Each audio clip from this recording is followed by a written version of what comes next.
আজকে আমরা শুরু করবো হচ্ছে লং রিপোর্ট, ঠিক আছে? দেখেন, লং রিপোর্টটা কি জিনিস? লং রিপোর্টটা হচ্ছে শর্ট রিপোর্টের একটা এক্সটেন্ডেড ভার্সন, ঠিক আছে? যেটা বলাই আছে, প্রথম লাইনটা খেয়াল করেন একটু, যে এই পয়েন্টটা খেয়াল করেন যে extension of A short report. এটা তো বুঝলামই যে একটা শর্ট রিপোর্ট হচ্ছে একটা সামারি, একটা লং রিপোর্ট হচ্ছে একটা বড় রিপোর্ট। আপনারা অলরেডি যারা থিসিসের কাজ শুরু করছেন, বিভিন্ন পেপার টেপার পড়ছেন না? জি স্যার। একটা পেপার হচ্ছে একটা থিসিসের শর্ট ভার্সন। তার মানে আপনি যদি চিন্তা করেন যে একটা পেপার, একটা জার্নাল পেপার, একটা জার্নাল পেপার হচ্ছে কোন ধরনের রিপোর্ট? এটা হচ্ছে শর্ট রিপোর্ট। আর আপনারা যে থিসিস পেপার তৈরি করবেন ইনশাল্লাহ, ওই থিসিস পেপার হচ্ছে কোন ধরনের report? Long report. Long report. এখন আপনি যদি থিসিস পেপারটা পাবলিশ করতে যান, আপনি যে 50 পেজ বা 60 পেজ বা 80 পেজ বা 100 পেজের থিসিস পেপারটা প্রডিউস করবেন, ওই পুরোটা তো আপনি পাবলিশ করতে পারবেন না। কারণ হচ্ছে প্রত্যেকটা জার্নালের একটা নির্দিষ্ট, মানে কি বলবো, রেজিস্ট্রেশন ফি থাকে, যে তুমি তোমার পেপারটা এত পেজের মধ্যে রাখতে হবে, 10 পেজ 12 পেজ, এরকম একটা পার্টিকুলার সাইজ থাকে পেপারের। এরপর দেখা যায় যে ওরা বলে দেয় যে এরপরে যদি তুমি 1 পেজ বাড়াও, ওই 1 পেজের জন্য তোমাকে এত টাকা পে করতে হবে। ভালো জার্নাল হলে টাকা লাগে না, বাট যদি নর্মাল জার্নাল হয় সেক্ষেত্রে টাকা পে করতে হয়। তো আপনার যেটা প্রবলেম সেটা হচ্ছে, দেখেন, আপনি চাইলে কিন্তু আপনার জার্নালের সাইজ বড় করতে পারবেন না। তার মানে আপনার থিসিস আপনি যে কাজটা করতেছেন ওটা হচ্ছে আপনার লং রিপোর্ট, ওইটাকেই আপনি সামারি করে অ্যাজ এ শর্ট রিপোর্ট হিসেবে জার্নাল পেপার বা কনফারেন্স পেপারে সাবমিট করতেছেন। এটা তো সবাই বুঝছেন, তাই না? জি স্যার। এরপর দেখেন যে involves greater length and depth of discussion of more complex problem. এটাও সহজ কথা। একটা প্রবলেম বা একটা জিনিসকে আমি আমার শর্ট রিপোর্টে যেভাবে ব্যাখ্যা করব, তার চাইতে আরো বেশি বিস্তারিত বা ইলাবোরেটলি ব্যাখ্যা করব কোথায়? লং রিপোর্টে অবশ্যই লং স্যার। রিপোর্টে আরো বিস্তারিত ব্যাখ্যা করবেন, যেন মানুষ হচ্ছে আপনার লং রিপোর্টটা পড়ে আরো ভালো আইডিয়া পায় আপনার প্রবলেম বা আপনি কি নিয়ে কাজ করছেন ওই ব্যাপারে। এটা গেল 2 নম্বর পয়েন্ট লং রিপোর্টের, যে লং রিপোর্ট কি জিনিস। আর 3 নম্বর পয়েন্টটা হচ্ছে requires more preliminary collecting, sorting, interpreting, writing, editing and creation of visuals then short report. মানে হচ্ছে আপনি একটা শর্ট রিপোর্ট লেখার ক্ষেত্রে যেই পরিমাণ ডাটা কালেকশন করবেন, যেই পরিমাণ জিনিসগুলোকে গোছাবেন, বা যেই পরিমাণ জিনিসপত্র অনুমান করবেন রিপোর্টটা থেকে, বা যেই পরিমাণ আপনার কাটাছেঁড়া করতে হবে রিপোর্টটাকে, তার চাইতে অনেক বেশি পরিমাণে করতে হবে কোথায়? একটা লং রিপোর্ট তৈরি করতে গেলে আপনার অনেক বেশি পরিমাণে ডাটা কালেকশন করতে হবে, অনেক বেশি পরিমাণে ডাটাগুলোকে গোছাইতে হবে, ডাটাগুলোকে সর্টিং করতে হবে, কোন ডাটাগুলো দরকারি ওগুলোকে রাখতে হবে, কোনগুলা অদরকারি ওগুলোকে বাদ দিতে হবে, যেগুলো দরকারি রাখবো, যেগুলো বেদরকারি এগুলো বাদ দিব। ইন্টারপ্রেটিং, আপনার অনেক বেশি ডাটা থেকে অনেক বেশি ইন্টারপ্রিটেশন আসবে, আপনি অনুমান করতে পারবেন অনেক কিছু। অনেক বেশি লিখতে হবে এখানে, অনেক বেশি এডিটিং এবং ক্রিয়েশন অফ ভিজুয়ালস, মানে হচ্ছে আপনার কাটাছাড়া করতে হবে, grammatical correction, spelling correction, font correction, এগুলো অনেক বেশি করতে হবে। ক্রিয়েশন অফ ভিজুয়ালস মানে হচ্ছে, দেখেন, আপনি একটা শর্ট রিপোর্টে একটা ডায়াগ্রাম, মনে করেন আপনি একটা গরু রচনা লিখতেছেন, আপনি যদি একটা রিপোর্ট লিখেন, একটা শর্ট রিপোর্ট লিখেন, ওইখানে কিন্তু আপনি গরুর ছবি দিবেন না। কিন্তু আপনি যদি একটা রচনা লিখেন, বড় একটা লং রিপোর্ট লিখেন, ওইখানে কিন্তু আপনি মানে গরুর হচ্ছে একটা মাথা আছে, গরুর 2টা শিং আছে, তারপর হচ্ছে গরুর এরকম 2টা পা আছে। এই জিনিসগুলো কিন্তু কি করবেন, আপনি একটা ছবি অ্যাড করে দিয়ে দিবেন, তাই না? মানে ভিজুয়ালস ক্রিয়েট করবেন, যেন মানুষ হচ্ছে আপনার রিপোর্টটা পড়ার পাশাপাশি ছবি দেখে আইডিয়া লাভ করতে পারে। এটা হচ্ছে আপনি লং রিপোর্টের জন্য করবেন, যে কাজটা আপনি শর্ট রিপোর্টের জন্য করতেছিলেন না আসলে, ঠিক আছে?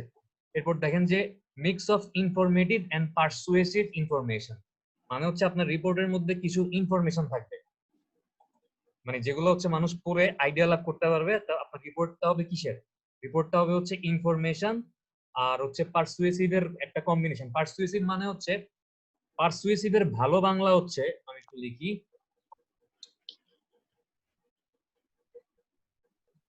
প্ররোচক মনে হয় ভালো বাংলা।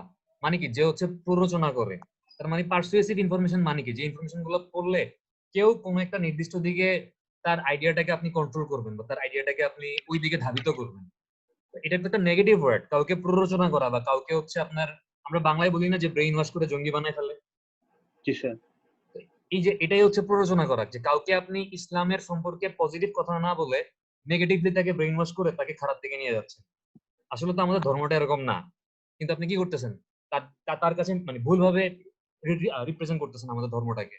এটাই হচ্ছে মানে কি বলবো, প্ররোচনা করা। বাট এখানে আসলে পারসুয়েশন ওয়ার্ডটা নেগেটিভ অর্থে ব্যবহার করা হয়নি এখানে। পার্সুয়েশন বা পার্সুয়েসিভ ওয়ার্ডটা হচ্ছে পজিটিভ অর্থে ব্যবহার করা হয়েছে, যে আপনি আপনার রিপোর্টটা যে পড়বে তাকে আপনার রিপোর্টের যে মেইন আইডিয়া ওটার দিকে নিয়ে যাবেন, ঠিক আছে, ওটা বুঝতে সাহায্য করবেন।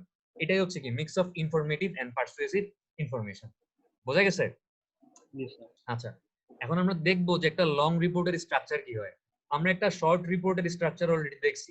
প্রিফেটরি পার্ট ছিল, মেইন বডি ছিল, সাপ্লিমেন্টারি পার্ট ছিল মনে হয়। এই তিনটে তো ছিল শর্ট রিপোর্টের স্ট্রাকচার, তাই না? জি স্যার। সবার কি মনে আছে না ভুলে গেছেন সবাই? না স্যার, মনে আছে স্যার। আল্লাহ জানে কতটুকু মনে আছে। একটু মানে বাসায় দেখেন, তাহলে ইনশাল্লাহ মনে থাকবে সবার। এরপর দেখেন একটা আমি যদি একটা লং রিপোর্টের স্ট্রাকচার দেখি, সেই ক্ষেত্রে হচ্ছে ফার্স্ট পার্টটা শর্ট রিপোর্টের মতোই প্রিপারেটরি পার্ট, সেকেন্ড পার্টটা হচ্ছে আমার শর্ট রিপোর্টের মতোই মেইন বডি, বাট লাস্ট পার্টটা হচ্ছে ব্যাক ম্যাটার। এটা একটু মিলতেছে না। আমি আমাদের শর্ট রিপোর্টের ক্ষেত্রে যে কাজটা করছিলাম, এই লাস্ট পার্টটা কি ছিল, সাপ্লিমেন্টারি অথবা কমপ্লিমেন্টারি পার্ট ছিল না? জি স্যার। মানে হচ্ছে আপনি ধন্যবাদ, ভালো থাকবেন, আমার জন্য দোয়া করবেন, আপনার একান্ত অনুগত, এই টাইপের কথাবার্তা লিখে হচ্ছে আপনি আপনার শর্ট রিপোর্টটা ক্লোজ করতেছিলেন। কিন্তু একটা লং রিপোর্টের ক্ষেত্রে পার্থক্য হচ্ছে লং রিপোর্টের শেষ পার্টটা হচ্ছে কি কমপ্লিমেন্টারি পার্ট না, লং রিপোর্টের শেষ পার্টটা হচ্ছে কি ব্যাক ম্যাটার। ঠিক আছে? জি স্যার। ব্যাক ম্যাটার কি জিনিস আমরা এখন দেখবো। আমরা ফার্স্টে দেখবো হচ্ছে এই প্রিপারেটরি পার্ট, একটা লং রিপোর্টের প্রিপারেটরি পার্টে কি কি আসতে পারে, মেইন বডিতে কি কি আসতে পারে, এবং ব্যাক ম্যাটারে কি কি আসতে পারে। এখন আমরা সেই জিনিসটা খেয়াল করবো। দেখেন, একটা লং রিপোর্টের প্রিপারেটরি পার্টের মধ্যে আমি কিন্তু আজকেও কোশ্চেন করবো অ্যাটেন্ডেন্স দেওয়ার সময়, তো যদি সবাই চুপচাপ থাকেন কোনো প্রবলেম নেই, বাট মনোযোগ দিয়ে কথাগুলো শুনেন। তো একটা লং রিপোর্টের প্রিপারেটরি পার্টের মধ্যে কি কি থাকবে, একটা কভার থাকবে, মানে হচ্ছে কি একটা মোড়ক থাকবে। ওই যে হুমায়ুন আহমেদের বইয়ে দেখেন না, ধ্রুব এসের একটা মোড়ক থাকে, এরকম হিমু হাইটা যাইতেছে টিটিং টিটিং করে। জি স্যার। আচ্ছা, এটা কি, এটা হচ্ছে মেইন কভার। ঠিক আছে? আচ্ছা, আমি আপনাকে একটা এক্সাম্পল দেখাই, তাহলে মনে হয় আরো ভালো বুঝতে পারবেন। আপনি এক্সাম্পল দেখতে চান নাকি চান না? দেখান স্যার। বাকিরা তো সব মিউট করে ঘুম দিছে মনে হয় ভাতটাত খেয়ে। কে কে ঘুমাচ্ছেন? না স্যার, হাত তুলেন কে কে ঘুমাইতেছেন।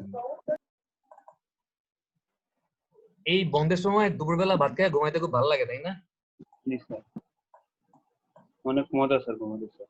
আপনারা কি একটা পিডিএফ ফাইল দেখতেছেন? জি স্যার। Assessment of. এটা হচ্ছে একটা থিসিস, ঠিক আছে? এই জি স্যার। থিসিসটা কিন্তু একটা লং রিপোর্ট। তো দেখেন এই যে প্রথম পেজটা দেখতেছেন, যে assessment of perceived service quality in marine passenger vessel using structural equation approach, MD Minajul Islam Khan, master of science, একজনের এমএসসি থিসিস বুয়েটের। এটা হচ্ছে কি, এটা হচ্ছে কভার। ঠিক আছে? ঠিক আছে, বুঝতেছেন? জি স্যার।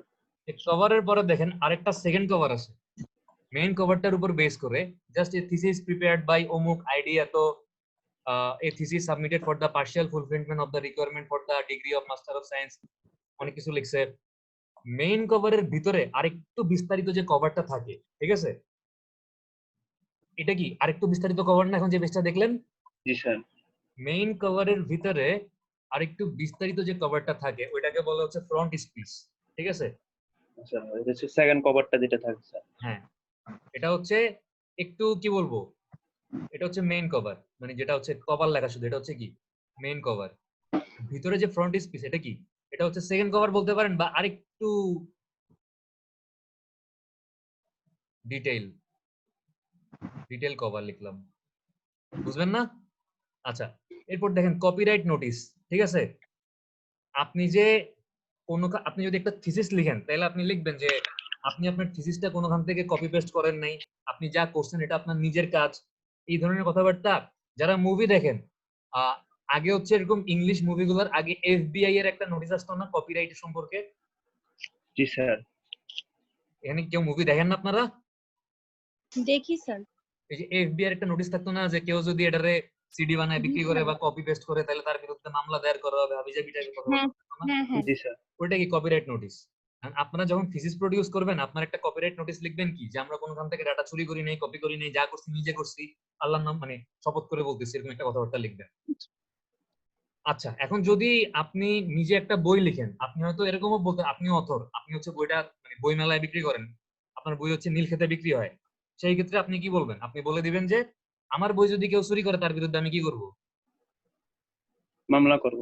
আমার বইয়ের কোনো অংশ যদি আমাকে রেফারেন্স না দিয়ে বা আমাকে হচ্ছে ক্রেডিট না দিয়ে কেউ ইউজ করে, তার বিরুদ্ধে আমি মামলা করব। এই ধরনের কথাবার্তা হচ্ছে কপিরাইটের মধ্যে বলা থাকে। একটু আমরা একটা কপিরাইট নোটিশ দেখি, ওই থিসিসটা দেখলে বুঝতে পারবো যে এটা আপনারাও লিখবেন, যখন থিসিস পেপার লিখবেন আপনারাও হচ্ছে কিছুটা লিখবেন। এই যে দেখেন জি স্যার। যে আমি যা করছি নিজে করছি, কারো কাছ থেকে চুরি করি নাই, এই ধরনের কথাবার্তা থাকে। এই যে দেখেন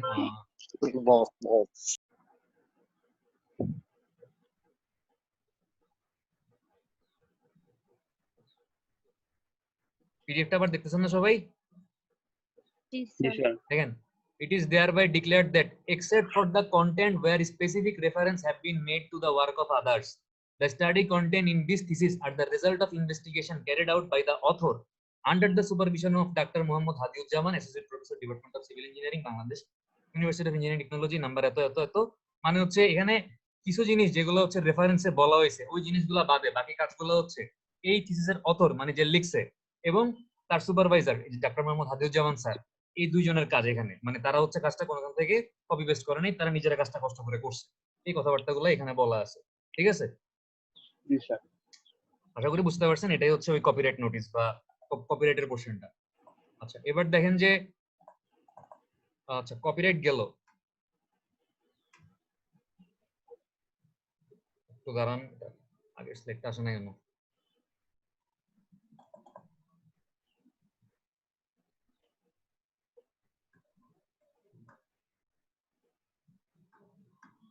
হ্যাঁ আচ্ছা, তারপর দেখেন আপনার কপিরাইট নোটিশের পর একটা কি থাকবে রিপোর্টের মধ্যে, একটা ফরওয়ার্ডিং লেটার থাকবে, যেটা নরমালি থিসিসে থাকে না। কিন্তু আপনি যখন একটা অফিসে চাকরি করবেন, আপনার অফিসে যার জন্য আপনি যে রিপোর্টটা প্রডিউস করবেন, এখানে কি থাকবে, একটা ফরওয়ার্ডিং লেটার থাকবে। ফরওয়ার্ডিং লেটারকে আমরা কভার লেটারও বলতে পারি। এটাকে হচ্ছে কি বলতেছে এখানে দেখেন, ট্রান্সমিটাল লেটার। মানে হচ্ছে আপনি একটা রিপোর্ট তৈরি করছেন, রিপোর্টটা হচ্ছে আপনি আরেক কোম্পানির আরেকজনের কাছে পাঠাবেন। তো পাঠানোর সময় আপনাকে একটা এরকম মানে ট্রান্সমিটাল লেটার লিখতে হবে যে ভাই আমি হচ্ছে এই কাজটা করছি, তুমি আমার কাছে যা ডাটাগুলো চাইছিলা, আমি ডাটাগুলোর উপর বেস করে একটা রিপোর্ট তৈরি করছি, তোমার কাছে আমি এটা পাঠাইলাম। এই ধরনের একটা ফরওয়ার্ডিং লেটার বা একটা ট্রান্সমিটাল লেটার লিখতে হয়। ফরওয়ার্ড করা মানে কি বলতে পারবেন? আপনারা যখন একজনের ভেরিফিকেশন নিয়ে আপনারা যখন একটা অ্যাপ্লিকেশন নিয়ে আমাদের কাছে আসেন ডিপার্টমেন্টে যে স্যার আমি হচ্ছে 2 দিন আসতে পারি নাই, আমার ছুটিটা হচ্ছে একসেপ্ট করা হোক, তো আমরা বলি না যে ঠিক আছে আমি চিঠিটা ভিসি স্যার বরাবর ফরওয়ার্ড করে দিব। জি স্যার। মানে মেইন পারমিশনটা দেয় কে? ভিসি স্যার দেয়। আমরা জাস্ট কি করি, ডিপার্টমেন্ট থেকে চিঠিটা স্যারের কাছে পাঠাই দিই, এটাকেই বলা হচ্ছে ফরওয়ার্ড করা, ফরওয়ার্ড। পাঠাই দিচ্ছি। তো মানে এখানে তো হচ্ছে ভিসি স্যারের কাছে ফরওয়ার্ড করতে আমার কোনো রকমের মানে কোনো চিঠি দেওয়া লাগতেছে না বা কিছু করতে হচ্ছে না। বাট যদি এটা একটা রিপোর্ট হইতো যে আমি স্যারের কাছে একটা বড় রিপোর্ট পাঠাবো, সেই ক্ষেত্রে হচ্ছে রিপোর্টটার জন্য একটা ফরওয়ার্ডিং লেটার লাগতো। মানে হচ্ছে রিপোর্টটা কি, মানে এটা কেন আমি তৈরি করছি বা রিপোর্টের মধ্যে আমি কি বোঝানোর চেষ্টা করছি, এই জিনিসগুলা সামারি করে স্যার বরাবর একটা চিঠি লিখতাম, একটা অ্যাপ্লিকেশন লিখতাম, স্যার যেন এটা পড়ে, ঠিক আছে? জি স্যার। আচ্ছা এরপর দেখেন হচ্ছে কি আসবে, প্রিফেস। প্রিফেস হচ্ছে আপনার পুরো রিপোর্টের একটা সামারি, এটাকে আপনি ইন্ট্রোডাকশনও বলতে পারেন, ঠিক আছে? এরপর আসবে হচ্ছে একনলেজমেন্ট। একনলেজমেন্ট হচ্ছে আপনি কাজটা করার সময় কাদের প্রতি কৃতজ্ঞ বা কাদের হেল্প আপনি পাইছেন। আপনি মনে করেন বায়োস্টের ল্যাবে হচ্ছে স্যাম্পল টেস্ট করতেছেন, কনক্রিট ল্যাবে এরকম সিমেন্টের ব্লক বানায় বানায় ভাঙতেছেন, তাহলে আপনি মানে একনলেজমেন্টের মধ্যে কাদের কথা শ্রদ্ধা করে স্মরণ করবেন? বায়োস্টের ল্যাব টেকনিশিয়ান ইউসুফ ভাই, খায়রুল ভাই, নাকি এদের কথা ভুলে যাবেন? সুমন ভাই। আশা করি মানে সবার কথাই আপনারা মনে রাখবেন। তো এটা হচ্ছে মানে একনলেজমেন্ট, মানে আপনার এই যাত্রা পথে কার কার হেল্প আপনি পাইছেন। তারপর হচ্ছে টেবিল অফ কন্টেন্ট, এটা তো বুঝতেছি যে কি কি থাকবে, একটা মানে লিস্ট টেবিলের আকার থেকে। ইন্ডেক্স আর কি, ইন্ডেক্স বলতে পারেন। তারপর লিস্ট অফ ইলাস্ট্রেশন, মানে হচ্ছে যে বলছিলাম যে বিএসটিআই, এসিআই, এই সংক্ষিপ্ত বায়োস, এই সংক্ষিপ্ত রূপ যেগুলো আপনি আপনার মেইন থিসিসে ইউজ করছেন, প্রত্যেকটার ইলাবোরেশন আপনি বলে দিবেন যে কোনটার আসলে মানে কি। এটা হচ্ছে লিস্ট অফ ইলাস্ট্রেশন আর হচ্ছে অ্যাবস্ট্রাক্ট এন্ড এক্সিকিউটিভ সামারি, মানে হচ্ছে পুরা পেপারটার একটা শর্ট সামারি, যেটা পড়ে একজন নন টেকনিক্যাল পারসন, মানে একজন সিভিল ইঞ্জিনিয়ার না বা ট্রান্সপোর্টেশন ইঞ্জিনিয়ার না বা স্ট্রাকচারাল ইঞ্জিনিয়ার না বা এনভায়রনমেন্টাল ইঞ্জিনিয়ার না, এরকম কোন মানুষ হচ্ছে কি আপনার রিপোর্টটা সম্পর্কে একটা ধারণা লাভ করতে পারবে। বুঝছেন? জি স্যার। সবাই বুঝছেন? রাফি বুঝছেন? না স্যার। কেন আপনি কি বিরিয়ানি খেয়ে ক্লাস করতে এসে ঘুমাইতেছেন? না স্যার, তাহলে কি কি বুঝেন নাই বলেন? এই যে লাস্টে দিয়ে স্যার কি বললেন স্যার এটা বুঝি না, যে উনি পইরা কি করতে পারবে না স্যার। উনি পয়রা কিছুই বুঝবেন, আপনি ওনারে পুরা মানে কি বলবো, ওনারে পুরো আপনি পাজল করে দিবেন যেন কিছুই না বুঝে, ভেবাচাকে খাওয়াই দিবেন। জি এবার স্যার। বুঝছেন? জি স্যার। চারছে উল্টা বলছি। আপনার টার্গেট হচ্ছে এক্সিকিউটিভ সামারি বা অ্যাবস্ট্রাক্টটা হচ্ছে এতটাই সহজ ভাষায় লিখতে হবে যেন কোনো নন টেকনিক্যাল পার্সন, মানে হচ্ছে আপনি তো সিভিল ইঞ্জিনিয়ার তাই না, জি স্যার। আপনি তো অনেক কিছু বুঝেন, আপনার স্ট্রাকচারাল নলেজ আছে, আপনার ট্রান্সপোর্টেশনের নলেজ আছে, আপনি রিপোর্টটা মনে করেন লিখছেন স্ট্রাকচারের উপরে। এখন আপনি যদি এখানে লিখেন যে we have calculated the moment by moment distribution method, সে কি বুঝবে? না স্যার। তার কাছে কি মোমেন্ট ডিস্ট্রিবিউশন মেথড, তার কাছে কি ফাইনাইট এলিমেন্ট অ্যানালাইসিস, তার কাছে কি আরো কি কি জানি আছে আপনাদের, পোর্টাল মেথড, হাবিজাবি, এগুলো কি তার কাছে পরিচিত? Cantilever method. এই যে দেখেন আপনি বলতেছেন এগুলো কিন্তু আমার কাছে পরিচিত না, কারণ আমি কি, আমি হচ্ছে একজন নন টেকনিক্যাল পারসন, আমাকে আপনি এরকম কঠিন ভাষায় বুঝাইলে হবে না। আমার জন্য আপনার অ্যাবস্ট্রাক্ট বা এক্সিকিউটিভ সামারিটা একদম সহজ ভাষায় লিখতে হবে, যেন আমি একজন সিভিল ইঞ্জিনিয়ার না হয়েও আপনার অ্যাবস্ট্রাক্ট বা এক্সিকিউটিভ সামারিটা পড়ে বুঝতে পারি আপনার রিপোর্টের ভিতরে আসলে কি আছে। এবার বুঝতে পারছেন রাফি? জি স্যার। আচ্ছা আলহামদুলিল্লাহ, আমরা সামনের দিকে আগাই। এখন দেখেন এটা গেল হচ্ছে আমাদের প্রিপারেটরি পার্ট। তাহলে প্রিপারেটরি পার্টে কি কি থাকবে একটু যদি সামারি করি, কে কে আমার সাথে আছেন একটু বলেন। প্রথমে আমরা কি দিব প্রিপারেটরি পার্টের মধ্যে? কভার দেবো স্যার। তারপর কি দিব? ফ্রন্ট ফ্রন্ট ফ্রন্ট স্পিচ, তাই না? জি স্যার। এটা হচ্ছে শর্ট কভার, মানে হচ্ছে একটা মূল কভার বইয়ের, আর এটা হচ্ছে একটু ডিটেইল কভার, মানে সেকেন্ড কভারও বলতে পারেন। এরপরে কি আসবে? স্যার কপিরাইট মনে হয়। কি আসবে? Notice, copyright copyright notice. কপিরাইটের ব্যাপার স্যাপারটা আসবে। এরপরে কি আসবে? Forwarding letter. Forwarding letter. আপনারা কি স্ক্রিনশট তুলে রাখছেন নাকি? লিখছি স্যার। মাশাআল্লাহ, আপনাদের ব্রেন অনেক শার্প। আচ্ছা তারপর প্রিফেস। প্রিফেসটা কি জিনিস? ইন্ট্রোডাকশন টাইপের কিছু, ঠিক আছে? আচ্ছা এরপর কি আসবে? অ্যাকনলেজমেন্ট। অ্যাকনলেজমেন্টটা কি জিনিস ছিল? কৃতজ্ঞতা স্যার, জানানো যারা সাহায্য করে, আপনি কার প্রতি কৃতজ্ঞ? যার সাহায্যে স্যার কাজটা করতে। আচ্ছা অ্যাকনলেজমেন্ট বানানটা মনে ভুল লিখছি, একটু দেখে নিন। আচ্ছা একো বানান কি?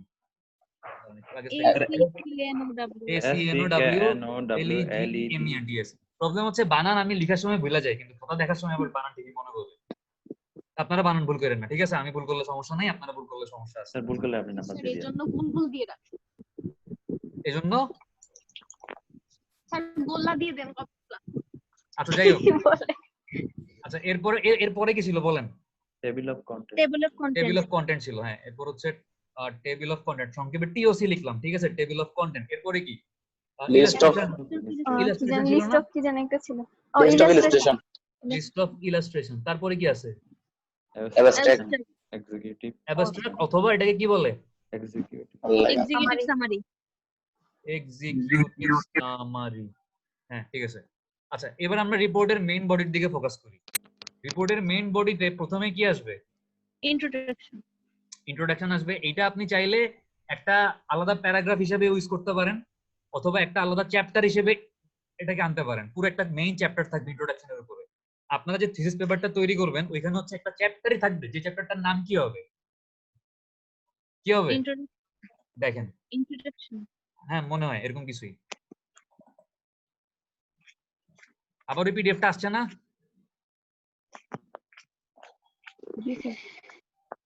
এই দেখেন টেবিল অফ কন্টেন্ট দেখছেন? চ্যাপ্টার 1, চ্যাপ্টার 2, চ্যাপ্টার 3, মানে পুরোটা ইন্ডেক্স আর কি। আর হচ্ছে এই যে ইন্ট্রোডাকশন হচ্ছে কই দেখছেন? Chapter 1 introduction. তার মানে ইন্ট্রোডাকশন নামে পুরো একটা চ্যাপ্টারই আছে থিসিসের মধ্যে, যেটা হচ্ছে চ্যাপ্টার 1। প্রথম চ্যাপ্টারটা হচ্ছে কি? ইন্ট্রোডাকশন, ঠিক আছে? এটার মধ্যে আবার বিভিন্ন মানে সাব ডিভিশন আছে, ব্যাকগ্রাউন্ড, তারপর হচ্ছে কনসেপ্ট অফ পারসিভ, মানে 1.1, 1.2। চ্যাপ্টার 1 হচ্ছে মেইন, মানে মেইন ফার্স্ট চ্যাপ্টার। এটার ভিতরে আবার 1.1, 1.2 সাব হেডিং দিয়ে আরো অনেকগুলো প্যারাগ্রাফ, তাই না? আপনি কি বুঝতেছেন? জি স্যার। আল্লাহ জানে। আচ্ছা এরপর দেখেন আমাদের হচ্ছে ইন্ট্রোডাকশনে, তাহলে থিসিসের মেইন বডির মধ্যে প্রথম পার্টটা হচ্ছে বা প্রথম চ্যাপ্টারটা হচ্ছে ইন্ট্রোডাকশন। এরপরে কি আসবে? এরপর আসবে হচ্ছে দেখেন, এরপর আসবে হচ্ছে discussion or text divided into chapter, section, subsection। মানে আপনার মেইন জিনিসটা যদি থিসিস চিন্তা করেন, তাহলে থিসিসের ইন্ট্রোডাকশনের পরে কোন চ্যাপ্টারটা আসে? ডিসকাশন। প্রথম চ্যাপ্টার ইন্ট্রোডাকশন, সেকেন্ড চ্যাপ্টার হচ্ছে লিটারেচার রিভিউ, আপনি যে কাজটা করতেছেন তার ব্যাপারে আপনি আগে অনেক পড়াশোনা করছেন না, পেপার টেপার নিয়ে ঘাটাঘাটি করছেন না, ওই জিনিসগুলো হচ্ছে আপনাকে মানে এখানে হচ্ছে সেকেন্ড চ্যাপ্টার বা সেকেন্ড চ্যাপ্টারে নিয়ে আসতে হবে। ঠিক আছে, তো এখানে ওইটাই বলছে যে discussion or text divided into chapter. এটা আপনি চাইলে বিভিন্ন চ্যাপ্টারে ভাগ করতে পারেন, যেমন literature review, second chapter, third chapter হচ্ছে মেথোডোলজি, এরকম অনেকগুলো চ্যাপ্টারে ভাগ করতে পারেন। অথবা হচ্ছে আপনি মানে কি বলবো, এরকম চ্যাপ্টারের ভিতরে সেকশন সাবসেকশন, মানে এরকম ওই যে 1.1 দেখাইলাম, 1.2 দেখাইলাম, একটা মেইন চ্যাপ্টারের ভিতরে অনেকগুলো প্যারাগ্রাফ করে জিনিসগুলোকে সাবসেকশন সেকশনে ডিভাইড করতে পারেন। ঠিক আছে, বোঝা গেছে? জি স্যার। তাহলে আমরা যদি একটা থিসিসের কথা চিন্তা করি, এই ফার্স্ট পয়েন্টটা হচ্ছে ইন্ট্রোডাকশন, সেকেন্ড পয়েন্টটা হচ্ছে কি আমার লিটারেচার রিভিউ, আর কি আর হচ্ছে মেথোডোলজি, আর এরপরে চ্যাপ্টারটা হচ্ছে ডিসকাশন, যেটা আমরা নরমালি ডাটা নিয়ে অথবা ডাটা অ্যানালাইসিস বলতে পারেন। আর লাস্টে হচ্ছে কি কনক্লুশন এন্ড রিকমেন্ডেশন, মানে আপনি যে ডাটাগুলো পাইছেন ওই ডাটাগুলোর উপর ভিত্তি করে আপনাকে একটা সিদ্ধান্তে আসতে হবে এবং আপনাকে কি করতে হবে, একটা রিকমেন্ডেশন দিতে হবে যে আমাদের এটা করা উচিত বা এটা করা উচিত না। ঠিক আছে, জি স্যার। আমি চাইলে প্রত্যেকটা চ্যাপ্টার এই যে কনক্লুশন রিকমেন্ডেশন এগুলোকে কি বিভিন্ন সেকশন এবং সাবসেকশন বা সেপারেট চ্যাপ্টারে ভাগ করতে হবে। আচ্ছা, এতটুকু কি বুঝছেন সবাই? জি স্যার। আচ্ছা, যদি বুঝে থাকেন তাহলে আমরা সামনে আগাই। দেখেন, এবার হচ্ছে একটা লং রিপোর্টের একেবারে 3 নাম্বার পার্টটা। প্রথম পার্ট ছিল কি প্রিপারেটরি পার্ট, সেকেন্ড পার্ট ছিল কি মেইন বডি, আর থার্ড পার্টটা কি, থার্ড পার্টটা হচ্ছে ব্যাক ম্যাটার, মানে পিছনে আপনি আপনার রিপোর্টের পিছনে আপনি কি অ্যাটাচ করবেন। পিছনে থাকবে কি অ্যাপেন্ডিক্স থাকবে। ঠিক আছে, অ্যাপেন্ডিক্স জিনিসটা কি রকম পরিশিষ্ট। বৈশিষ্ট্য? আপনাদের সবার কাছে হচ্ছে কি বলবো, এইচএসসি পরীক্ষার পরে এরকম বিভিন্ন ভর্তি গাইড কিনতেন না সবাই, বা কেমিস্ট্রি বই, ইন্টারের কেমিস্ট্রি বইটার পিছনে মনে এরকম বলা আছে, দেখবেন যে একটা টার্ম মনে করেন জৈব যৌগ, এই জৈব যৌগ অথবা মনে করেন কি বলবো, হ্যাঁ শহীদ বলেন। স্যার ক্লাস স্যার কতক্ষণ চলবে স্যার এমনি? আপনি ঠিক 4:02 আগে আবার লগ ইন করেন, তখন অ্যাটেন্ডেন্স দিব। না না জি স্যার, হ্যাঁ আমার স্যার এই ইয়ার দিকে স্যার একটা খেলা আছে স্যার, 4:30-এর দিকে স্যার একটা টিমের খেলা আছে, তো ফুটবল খেলা স্যার, ওই জন্য আমাকে স্যার সবাই নক। আমি তো তাহলে আপনার আটকে রাখবো, আপনি করোনার মধ্যে ফুটবল খেলতে যাবেন কোন দুঃখে? স্যার এটা আমাদের গ্রামে, মানে আমাদের গ্রামে করোনা পজিটিভ ভার্সেস করোনা নেগেটিভের খেলা। না না না স্যার, এমনি টিমের খেলা স্যার, আমাদের গ্রাম থেকে গেল। আপনার বাসায় হচ্ছে কথা বলা দরকার যে আপনার আটকে রাখার জন্য। আচ্ছা, আপনার যাইতে হবে ওটা বলেন। স্যার এই যে 4:15-এর দিকে স্যার, 20-এর দিকে 4:15-এর দিকে যায়, সমস্যা নেই, 4:15-এর দিকে আপনাকে ছেড়ে দিব। ঠিক আছে স্যার সবাইকে ছেড়ে দিন। স্যার অ্যাটেন্ডেন্স পাবো স্যার? হ্যাঁ পাবেন পাবেন, সমস্যা নেই। ঠিক আছে স্যার। যাওয়ার আগে খালি একটা কোশ্চেন করবো, আনসার দিতে পারলে অ্যাটেন্ডেন্স দিব। যতক্ষণ আছেন মনোযোগ দিয়ে, আমি তো অ্যাটেন্ডেন্স দিচ্ছি, যতক্ষণ এই 15 মিনিট একটু মনোযোগ দিয়ে ক্লাসটা করেন। ঠিক আছে, ঠিক আছে। যাওয়ার আগে জাস্ট একটা কোশ্চেন করবো, আনসার দিতে পারলে ফুল অ্যাটেন্ডেন্স। দেখেন, ঠিক আছে। তাহলে ব্যাক ম্যাটারের মধ্যে যে অ্যাপেন্ডিক্স হচ্ছে আপনার এই যে পুরা লং রিপোর্টটা আপনি লিখতেছেন, রিপোর্টের ভিতরে বিভিন্ন টার্ম থাকবে, এই টার্ম গুলো সম্পর্কে ছোট ছোট আমরা বলি না টিকা, বলি না টিকা টিকা, জি স্যার। ওই টিকা টাইপের কিছু থাকবে আর কি, যে সাপোজ জৈব যৌগ কি জিনিস, তারপর হচ্ছে বেনজিন চক্র কি জিনিস, তারপর আর কি ছোটবেলায় পড়ছিলাম অভিস্রবণ কি জিনিস, ব্যাপন কি জিনিস, এগুলোর একটু জাস্ট সংজ্ঞা দেওয়া থাকে আর কি। এটা হচ্ছে অ্যাপেন্ডিক্সের মধ্যে আপনি ওইভাবে অ্যাটাচ করে দিবেন। এবং এটা থাকে কিভাবে, অ্যালফাবেটিক্যালি থাকে না, যে এ দিয়ে যে ওয়ার্ড গুলা শুরু ওইগুলো আগে থাকে, তারপর বি দিয়ে যে ওয়ার্ড গুলা শুরু ওইগুলো থাকে, তারপর সি দিয়ে যে ওয়ার্ড গুলা শুরু ওইগুলো থাকে, এরকম সিরিয়ালি ক্রোনোলজিক্যালি আপনি অ্যাড করবেন। এটাকে আমরা কি বলছিলাম, ওই যে আমরা হচ্ছে লেখার সময়, শর্ট রিপোর্ট লেখার সময় বলছিলাম না যে এরকম কোন কনফারেন্স হইলে একটা শর্ট রিপোর্ট লিখতে হয় কনফারেন্সের উপর বেস করে, এবং রিপোর্টটা লেখা হয় কি অর্ডার ফলো করে, কে বলতে পারবেন? শহীদ বলতে, অর্ডারে। আপনি বলে দিবেন, শহীদের জিজ্ঞেস করছিলাম। ক্রোনোলজিক্যাল অর্ডার মানে হচ্ছে ইভেন্ট গুলা যেই সিরিয়ালে ঘটছে ওইভাবে লিখতে হবে, ওই সিরিয়াল মেইনটেইন করতে হবে, এটাকে বলে কি ক্রোনোলজিক্যাল অর্ডার। আচ্ছা, তারপর দেখেন অ্যাপেন্ডিক্স গেল, ব্যাক ম্যাটার, এরপর হচ্ছে কি আসতেছে, লিস্ট অফ রেফারেন্স।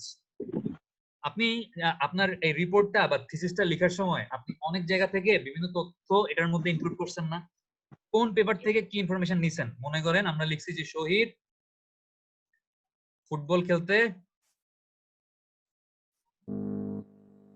এটা ক হবে না খ হবে? খ হবে স্যার। এটা শহীদের জন্য ক হবে। জি স্যার, শহীদের জন্য ক হবে স্যার। তো এটার মনে করেন রেফারেন্স হচ্ছে 1। আচ্ছা, ও পারে, আমি জানি, ও আমার না লিখলে আজকে কনফিডেন্স লো হয়ে যাবে ওর। শহীদ মাস্ক পরে ফুটবল খেলতে যান, পারলে পিপিই পইরা যায়, ঠিক আছে? ঠিক আছে। আমার কথাই শুনেন না, আর না খেলতে মানে না খেলতে গেলে আরো ভালো। দেখেন এই যে মানে আমি একটা ইনফরমেশন দিলাম যে শহীদ ফুটবল খেলতে পারে, এটা হচ্ছে আমি 1 নাম্বার পেপার থেকে নিছি মনে করেন। তো এই 1 নাম্বার পেপারের মানে ডিটেইলস বর্ণনা লাস্টের রেফারেন্সে গিয়ে দিতে হবে না? দিতে হবে নাকি হবে না? হবে। হবে স্যার। আমাদের মোস্ট রেসপন্সিভ পারসন মুস্তাফিজ কই গেছে? হ্যাঁ আসলে ও জি, আসে স্যার। নাই তো। আসি স্যার। স্যার শুনতেছি স্যার, শুনতেছি। দেখেন এই যে একটা ফুল থিসিস, এটা দেখেন একদম যদি আমি লাস্টে যাই, দেখেন এটা হচ্ছে কি আমাদের রেফারেন্স সেকশন, ঠিক আছে? এই যে আজাদ একে 2009, তারপর হচ্ছে বেরি এলএল জেই থামাল, পেক্কারানি, ইউগুলিনি, এগুলো কাদের নাম? স্যার রাইটারদের নাম এগুলো যারা হচ্ছে আপনাদের মতো রাইটারদের নাম, যারা হচ্ছে বিভিন্ন পেপার টেপার লিখছে, ঠিক আছে? তাদেরকে এখানে জাস্ট রেফারেন্সে তাদেরকে ক্রেডিট দেওয়া হয়েছে। আচ্ছা, আশা করি বুঝতে পারছেন যে রেফারেন্সে কি করবেন। এবার দেখেন যে এরপর কি বিবলিওগ্রাফি আসতেছে না? বিবলিওগ্রাফি, জি স্যার। রেফারেন্স আর বিবলিওগ্রাফি একই জিনিস, ঠিক আছে? এটা দুটোর মধ্যে কোনো পার্থক্য নাই, এখানে আলাদা কেন করছে জানি না। আপনি যখন থিসিস লিখবেন দেখবেন যে এই রেফারেন্স যে কথা, বিবলিওগ্রাফিও সেম কথা। বিবলিওগ্রাফি মানে হচ্ছে কি আপনি যে জার্নাল বা যে বুক, যেই জার্নাল বা যে বুক থেকে হচ্ছে আপনি রেফারেন্স গুলো আনছেন ওইগুলাকে লিস্ট করে দেয়া, এটাই মানে হচ্ছে বিবলিওগ্রাফি, ঠিক আছে? আর এই গ্লোসারি মানে হচ্ছে শব্দকোষ, ওই যে যেটা হচ্ছে বললাম মানে অ্যাপেন্ডিক্সের মধ্যে থাকবে, মানে কোন একটা পার্টিকুলার ওয়ার্ডের যে মিনিং, এটাকে গ্লোসারিও বলে, অ্যাপেন্ডিক্সও বলতে পারেন আপনি, এটাকে বলে শব্দকোষ, গ্লোসারি। আর হচ্ছে ইন্ডেক্স। তো নরমালি ইন্ডেক্স তো আমরা আমাদের থিসিসের একদম শুরুতেই দিয়ে দিচ্ছি, এখানে ইন্ডেক্স বলতে হয়তো আপনার ওই ওয়ার্ডের ইন্ডেক্স বুঝাইছে, যে বিভিন্ন ওয়ার্ডের একটা লিস্ট থাকবে, এটাই হচ্ছে ইন্ডেক্স। তাহলে একটা লং রিপোর্টের স্ট্রাকচার আমরা কি বুঝতে পারছি? জি স্যার। প্রথমে কি থাকবে? তাহলে প্রিপারেটরি পার্ট থাকবে। প্রিপারেটরি পার্টের মধ্যে কি কি থাকবে আমরা দেখছি, আপনারা সবাই দেখছেন যে কভার, ফ্রন্টিসপিস, তারপর হচ্ছে কি থাকবে এক্সিকিউটিভ সামারি, প্রিফেস, আরো কি কি ছিল ভুলে গেছি। আপনাদের আশা করি মনে আছে, একটু পর জিজ্ঞেস করলাম। অ্যাকনলেজমেন্ট, কপিরাইট, এগুলো ছিল। আর হচ্ছে মেইন বডির মধ্যে কি ছিল? বিভিন্ন চ্যাপ্টার ছিল, ইন্ট্রোডাকশন, তারপর ডিসকাশন, কনক্লুশন, রিকমেন্ডেশন, এগুলো ছিল। আর থার্ড পার্ট যেটা ব্যাক ম্যাটারে ছিল কি? Appendix, list of reference, bibliography, glossary, and last but not the list কি? ইন্ডেক্স, ঠিক আছে? আচ্ছা, এবার দেখেন আমরা আজকের ক্লাসটা আমাদের আর 10 থেকে 15 মিনিট হবে, তো আশা করি আপনাদের মানে বেশিক্ষণ কষ্ট করতে হবে না, আপনারা সবাই ভাতটা থেকে একটা ঘুম দিতে পারবেন। একটু মনোযোগ দেন। আমরা যখন একটা রিপোর্ট তৈরি করব, আমি কিন্তু এখান থেকে কোশ্চেন করব, একটু মনোযোগ দেন, ঠিক আছে? ঘুমায়েন না কেউ, একটু খেয়াল করেন 4টা পয়েন্ট বা 5টা পয়েন্ট, যে তাহলে এতক্ষণ যে ক্লাস করছেন এগুলো আমিও ভুলে গেছি, আপনারা ভুলে যান না, আমি ভুলে গেলে আপনারা ভুলেন না, আপনারা মনে রাখার চেষ্টা করেন। এই যে প্রিপারেটরি পার্ট বা একটা রিপোর্ট, একটা লং রিপোর্ট লেখা শুরু করার আগে আমাদের কিছু স্টেপ আছে বা কিছু কাজ আছে, একটা প্রিপারেশন নেওয়ার ব্যাপার আছে। আপনারা যারা রান্না বান্না করেন, রান্না বান্না কি করে? রাফিয়া, রান্না করতে পারেন? জি স্যার। আচ্ছা, করেন কি রান্না করবেন? মনে করেন বিরিয়ানি রান্না করবেন, তো বিরিয়ানি রান্না করার জন্য আপনি পোলাও চাল আনবেন, গরুর মাংস আনবেন, লবণ, তেল, মশলা, যা যা লাগে এগুলা কি আপনি সবকিছু আগে প্রিপেয়ার করবেন না? জি স্যার, জোগাড় করব। সেরকম মানে আপনি যেরকম রান্না করার আগে একটা প্রিপারেশন নেবেন, আপনার একটা রিপোর্ট লেখার আগেও কি আছে? প্রিপারেশনের ব্যাপার আছে। প্রিপারেশন গুলো কিরকম? প্রিপারেশন গুলো হচ্ছে দেখেন যে recognise clearly issues, problems, purpose, scope of report. মানে হচ্ছে আপনি আসলে কোন প্রবলেমের দিকে ফোকাস করতেছেন, ওই প্রবলেমটা, এবং আপনার উদ্দেশ্যটা কি আসলে রিপোর্টটা লেখার, এবং রিপোর্টটাতে আপনি কোন কোন সেক্টরের দিকে মনোনিবেশ করতে পারেন বা কোন কোন বিষয়গুলো তুলে ধরতে পারেন, আপনার স্কোপ গুলা কি কি রিপোর্টে, এই জিনিসগুলো হচ্ছে প্রথমে আপনাকে গোছাই ফেলতে হবে, আপনাকে বুঝতে হবে। এই যে লঞ্চ দুর্ঘটনা হইলো কয়েকদিন আগে, আপনি মনে করেন লঞ্চ দুর্ঘটনা নিয়ে একটা রিপোর্ট করবেন, আপনি জানেন যে আপনার মেইন ফোকাস হচ্ছে লঞ্চ দুর্ঘটনা কেন হচ্ছে। এটা হচ্ছে একটা প্রবলেম যে বাংলাদেশে প্রত্যেক বছর কয়েকদিন পর পরে কি হয়, একটা বড়সড় ধরনের লঞ্চ দুর্ঘটনা হয়, অনেক মানুষ মারা যাচ্ছে, এটা হচ্ছে আপনার রিপোর্টের প্রবলেম। উদ্দেশ্যটা কি? উদ্দেশ্য হচ্ছে লঞ্চ দুর্ঘটনার একটা কারণ, একটা পার্টিকুলার প্যাটার্ন বের করা, এই কারণে লঞ্চ দুর্ঘটনা হচ্ছে, এবং আপনি কি কারণগুলো যদি অ্যাভয়েড করতে পারেন তাহলে কি অবশ্যই লঞ্চ দুর্ঘটনার সংখ্যা কি কমবে না বাড়বে? কমবে স্যার। কমবে। আর স্কোপ কি? স্কোপ হচ্ছে আপনি মনে করেন লঞ্চ মানে দুর্ঘটনা কি যাত্রীদের কারণে হচ্ছে, এটা কি কর্তৃপক্ষের কারণে হচ্ছে, এটা কি যারা লঞ্চের স্টাফ বা ক্রু আছে, মানে লঞ্চ মাস্টার বা সারেং আমরা বলি নরমালি বাংলাদেশে, যে যারা লঞ্চ চালায়, এদের ভুলের কারণে, লঞ্চ মাস্টার বা সারেং এদের ভুলের কারণে হচ্ছে। এগুলো হচ্ছে স্কোপ, মানে আপনি এই সেক্টর গুলাতে হচ্ছে কি ফোকাস করবেন বা কাজ করবেন এই সেক্টর গুলা নিয়ে, যে কাদের ভুল, কারা দায়ী আসলে এই দুর্ঘটনার পিছনে। আচ্ছা, এবার দেখেন যে আপনি টার্গেট করবেন যে realise who your readers will be, মানে আপনার এই রিপোর্টটা পড়বে কারা। আপনার এই রিপোর্টটা যদি সাধারণ মানুষ পড়ে, আমার মতো সাধারণ মানুষ, আপনি কিন্তু এখানে পার্টিকুলারলি যাত্রী বা কর্তৃপক্ষ বা মাস্টার এদের কাউকে ওইভাবে হয়তো দায়ী করবেন না। আপনি জাস্ট একটা ইন জেনারেল সামারি দিবেন যে এতগুলা দুর্ঘটনা হয়েছে, এতজন মানুষ মারা গেছে এই কারণে হয়েছে। আপনি কিন্তু কাউকে দায়ী করবেন না বা কারো বিরুদ্ধে অ্যাকশন নিতে বলবেন না। বাট আপনি যদি রিপোর্টটা তৈরি করেন, কোন একটা প্ল্যানিং বা পলিসি মেকার যারা আছে বা গভর্নমেন্ট কোন অর্গানাইজেশন, মনে করেন BIWTA, Bangladesh inland water transport authority, বা মনে করেন DOS, ডিপার্টমেন্ট অফ শিপিং, এরা কি করে? এরা কিন্তু লাইসেন্স দেয় যারা হচ্ছে নৌযান চালায় বা জাহাজ বা লঞ্চ চালায় বাংলাদেশের অভ্যন্তরীণ এই নদীগুলোর মধ্যে, এরা হচ্ছে লাইসেন্স গুলা দেয়। অবশ্যই ওরা হচ্ছে কি, ওরা হচ্ছে প্ল্যানিং বা কোনো কিছু রুলস এন্ড রেগুলেশন তৈরি করে না তারা।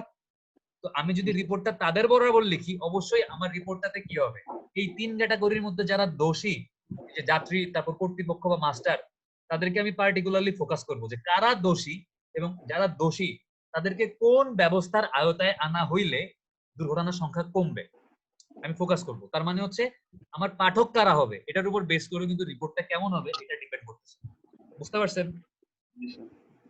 আচ্ছা, এরপর দেখেন যে get an idea of sources of information.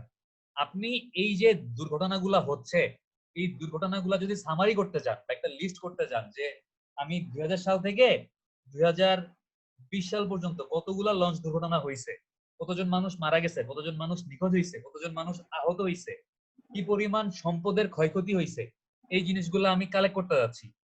এখন এই ইনফরমেশনের সোর্স কি হবে? আপনি কি পেপার কাটিং থেকে ইনফরমেশন কালেক্ট করবেন, নাকি আপনি কোনো গভর্নমেন্ট অর্গানাইজেশন BIWTA তে যাবেন, ডিপার্টমেন্ট অফ শিপিং এ যাবেন? মানে আপনার ইনফরমেশনের সোর্স কারা হবে এই ব্যাপারে আপনার একটা পরিষ্কার ধারণা থাকা লাগবে। ঠিক আছে? আচ্ছা, এরপর দেখেন যে understand when the report needs to be completed। আপনার রিপোর্টটা শেষ করার জন্য অবশ্যই আপনি একটা ডেডলাইন দিয়ে দিবে। আপনার অফিস বলেন, আপনার থিসিস সুপারভাইজার বলেন যে তুমি এই মাসের 30 তারিখের মধ্যে এটা শেষ করবা, তুমি আগামী মাসের 15 তারিখের মধ্যে জমা দিবা, একটা ডেডলাইন আপনাকে বলে দিবে না? জি স্যার। অবশ্যই আপনাকে ওই ডেডলাইন বা when the report need to be completed ওই ডেটটা মাথায় রেখে বা ওই পার্টিকুলার সময়টা মাথায় রেখে রিপোর্টের কাজ ওইভাবে প্রোগ্রেস করতে হবে। ঠিক আছে? আর লাস্ট পার্টটা কি বা লাস্ট পয়েন্টটা কি, যে recognise financial and time constraint. মানে হচ্ছে আপনি যে রিপোর্টটা প্রডিউস করার জন্য ডাটা আনতে যাবেন BIWTA তে বা মনে করেন ডিপার্টমেন্ট অফ শিপিং এ, বা আপনি যে পুরানো পেপার কাটিং গুলো কালেক্ট করবেন বা আপনি অন্য কোনো সোর্স থেকে ডাটা নেবেন, ডাটাগুলো কালেক্ট করতে হলে কোনো সময় আপনার কোনো টাকা পয়সা লাগবে না, আবার অনেক সময় আপনার কি টাকা পয়সা খরচ করাও লাগতে পারে। তো অবশ্যই রিপোর্টটা তৈরি করার জন্য আপনার থিসিস সুপারভাইজার বা আপনার অফিস, আপনি যদি কোনো অফিসিয়াল রিপোর্ট তৈরি করেন, আপনাকে পার্টিকুলার একটা বাজেট বলে দিচ্ছে যে এত টাকার মধ্যে শেষ করতে হবে, অবশ্যই বলে দিবে না? জি স্যার। আপনি কি চাইলে ইচ্ছা মতো খরচ করতে পারবেন? না স্যার। তার মানে হচ্ছে আপনাকে বুঝতে হবে আপনার ফাইন্যান্সিয়াল লিমিট কতটুকু এবং আপনার টাইম লিমিট কতটুকু। ফিনান্সিয়াল এবং টাইম কনস্ট্রেন্ট মাথায় রাখতে হবে যে আপনি কত টাকা ম্যাক্সিমাম খরচ করতে পারবেন এবং কত দিন বা কত সময় ম্যাক্সিমাম এই রিপোর্টটার পিছনে আপনি ব্যয় করতে পারবেন। এই জিনিসগুলো মাথায় রাখতে হবে। এবং এই জিনিসগুলা, এই 5টা জিনিস হচ্ছে কি, একটা রিপোর্ট লিখার, একটা লং রিপোর্ট লিখার আগে আমার পরিকল্পনা বা প্ল্যানিং স্টেজ আসতেছে। আমাকে এই ধরনের প্রিপারেশন গুলা বা এই ধরনের ইনগ্রেডিয়েন্ট গুলা বা এই ধরনের জিনিসগুলা মাথায় রেখে কাজ শুরু করতে হবে। ঠিক আছে? সাজ্জাদ বুঝতেছেন? সাজ্জাদ আপনি কি বুঝতেছেন? আচ্ছা, এরপর দেখেন যে আমরা একটা লং রিপোর্ট লেখার সময় আমরা তো দেখলাম যে একটা, আচ্ছা একটু আবার সামারি করে এখানে আসি। আমরা যেটা দেখলাম যে লং রিপোর্টের স্ট্রাকচার কি, প্রিপারেটরি পার্ট, তারপরটা কি, মেইন বডি, তারপরটা কি, main body, back matter. Back matter, BM লিখলাম। ঠিক আছে, ডাব্লিউ লেখা দিই, কি হইলো? বিএমডব্লিউ। আরে স্বপ্ন, বাইরে ভাই। শুধু বিএম, আমরা শুধু এখন ব্যাক ম্যাটার নিয়ে থাকবো। বিএমডব্লিউ ইনশাআল্লাহ আপনারা চিন্তা করতে পারবেন, আমি না পারলেও। আচ্ছা দেখেন, এরপর দেখলাম যে একটা রিপোর্ট লেখার সময় আমাদের কিছু কি আছে, কিছু প্রিপারেশন নেওয়ার ব্যাপার স্যাপার আছে না?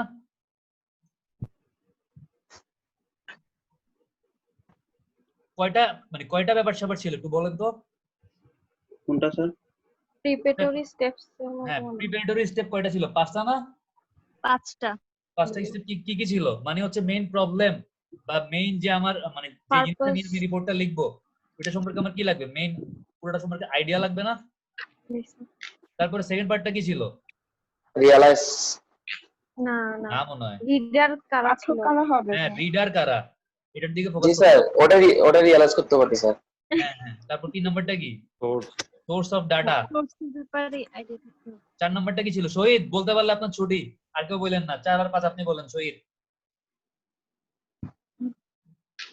শহীদ আছে কিনা স্যার এটা? শহীদের অ্যাটেন্ডেন্স দিয়ে নাই, বইলা দিয়ে নো ফুটবল খেলুক। 4 নাম্বারটা কি ছিল? স্যার কখন এটা শেষ করতে শেষ হবে? করবে ডেডলাইন। একটা মানে একটা ডেডলাইন বা একটা টাইম বলা থাকবে। আর 5 নাম্বারটা কি ছিল? 5 নাম্বারটা ছিল হচ্ছে ফিনান্সিয়াল ফিনান্সিয়াল এন্ড টাইম। মানে কত সময় এবং কত টাকার মধ্যে শেষ করতে হবে। টাইম। এই আমাদের তাহলে প্রিপারেশন বা প্রিপারেটরি পার্টটা বোঝা হয়ে গেছে না? এখন দেখেন আমরা যখন একটা লং রিপোর্ট লিখবো, এই রিপোর্টটা লেখার সময় আমাদেরকে 4টা স্টেপ 4 স্টেপ ফলো করতে হবে, ঠিক আছে? তো 4টে স্টেপের মধ্যে প্রথম স্টেপটা কি? ডিফাইন দা প্রবলেম। মানে হচ্ছে আপনি প্রবলেমটা বলবেন যে বাংলাদেশে অনেক বেশি লঞ্চ অ্যাক্সিডেন্ট হচ্ছে, এটাই হচ্ছে আমাদের প্রবলেম এবং অনেক মানুষ মারা যাচ্ছে। কালেক্ট দা নিডেড ম্যাটেরিয়াল। আপনার মানে ম্যাটেরিয়াল কি কি লাগবে? ডাটা লাগবে না? এর পরের স্টেপ আপনি কি করবেন? ডাটা কালেক্ট করলেন, সর্ট এন্ড ইন্টারপ্রেট ডাটা। ডাটাগুলো তো আপনি একদম সুন্দর করে পাবেন না, ডাটাগুলো আপনার কাছে আসবে কিভাবে? হজবরল অবস্থায় আসবে। এগুলোকে কি করতে হবে? সর্টিং করতে হবে, গোছাইতে হবে এবং এরপর ডাটা থেকে একটা সিদ্ধান্তে আসতে হবে। তারপর অর্গানাইজ এন্ড ফাইনাল আউটলাইন। এরপর ডাটাগুলোকে কি করতে মানে আপনি আপনার সিদ্ধান্তগুলোকে কি করবেন? সাজাবেন এবং একটা পুরো রিপোর্টের একটা মেইন আউটলাইন বা ফরম্যাট দ্বারা করাবেন যে আপনি এইভাবে আগায় যাবেন। তারপর হচ্ছে কি? Prepare visual AIDS. আপনি আপনার রিপোর্টটাকে আরো ভালোভাবে ব্যাখ্যা করার জন্য কিছু ছবি, কিছু ফিগার মানে কিছু লিস্ট বা কিছু টেবিল, এই জিনিসগুলো কি করবেন? প্রোডিউস করবেন। এই ঠিক আছে। এরপর হচ্ছে finally right, edit, revise, type. এরপর আপনি লিখবেন, কাটাছেঁড়া করবেন, রিভিশন দিবেন, সব কমপ্লিট হয়ে গেলে কি করবেন? রিপোর্টে টাইপ করে ফেলবেন। বোঝা গেছে? এটা হচ্ছে ফার্স্ট স্টেপ। ফার্স্ট স্টেপের পরে দেখেন second step, writing first draft. Draft মানে কি? খসড়া না? জি স্যার। হ্যাঁ না। হ্যাঁ, শহীদ আসছে, শহীদ অ্যাটেন্ডেন্স দেওয়ার জন্য আসছে। আচ্ছা দেখেন, তো এই যে ড্রাফট, আপনি প্রথম ড্রাফটটা লিখবেন। এই ড্রাফটটা লেখার জন্য আপনাকে ফার্স্টে কি করতে হবে? মানে লেখা শুরু করতে হবে। Write outline and start writing. আপনি একটা আউটলাইন দ্বারা করাবেন যে আমি ফার্স্টে হচ্ছে ইন্ট্রোডাকশন লিখবো, তারপর আমি লিটারেচার রিভিউ লিখবো, তারপর আমি মেথোডোলজি লিখবো, তারপর আমি কি লিখবো? ডাটা অ্যানালাইসিস লিখবো। এরকম পুরো পাখি পালেন কি আপনাদের মধ্যে? এটা শহীদ মুখ দিয়ে করতেছে। ধন্যবাদ বলার জন্য।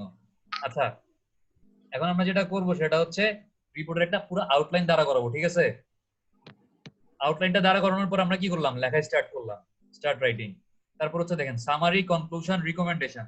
আপনার পুরো রিপোর্ট শেষ হয়ে যাওয়ার পরে সেকেন্ড স্টেপে আপনি যেটা করবেন, পুরো রিপোর্টের উপর বেস করে একটা সামারি লিখবেন, কনক্লুশন লিখবেন, রিকমেন্ডেশন লিখবেন, ঠিক আছে?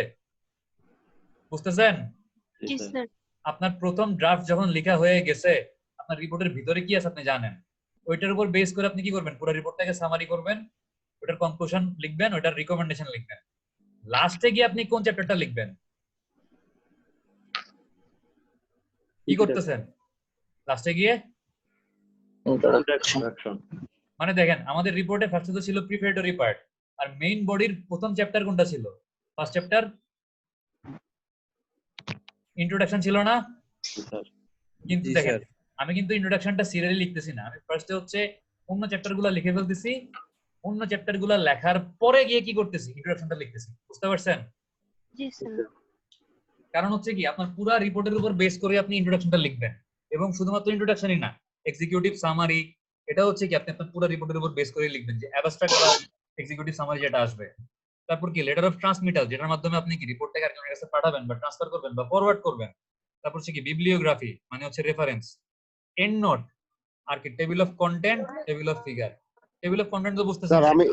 স্যার আমি যাব। আপনি আসছিলেন কেন তাইলে গেলে? মানে যাবেনই যখন, তাহলে 1 মিনিটের জন্য আসছেন কেন? স্যার যাই। আচ্ছা যাবেন তো অবশ্যই, যাওয়ার আগে একটা আনসার দিয়ে স্যার যান। আমি তো স্যার আচ্ছা শহীদ বলেন বিবলিওগ্রাফি কি স্যার জিনিস আনসার বলেন, দিতেই হবে। বিবলিওগ্রাফি কি জিনিস বলেন শহীদ। শহীদের নেটওয়ার্ক ডাউন। কে বলতে পারবেন বিবলিওগ্রাফি কি জিনিস? স্যার রেফারেন্স গ্রন্থ বিবরণী। স্যার সেম করে দুটাই।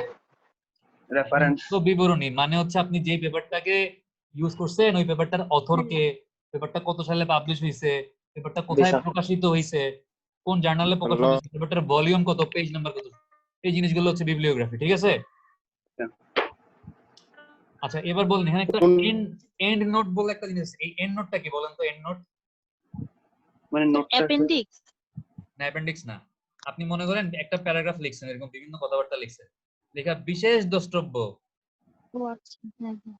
একটা থাকে জি না, স্যার। বিশেষ জি, জি। দ্রষ্টব্য, বিশেষ দ্রষ্টব্য, জি স্যার। এটা হচ্ছে এন্ড নোট। মানে মনে করেন আমরা লিখতেছি আমরা হচ্ছে আপনাদের 11 জনকে নিয়ে লিখতেছি যে মুস্তাফিজ ক্রিকেট খেলে, ও বোলিং করে, ও ব্যাটিং করে।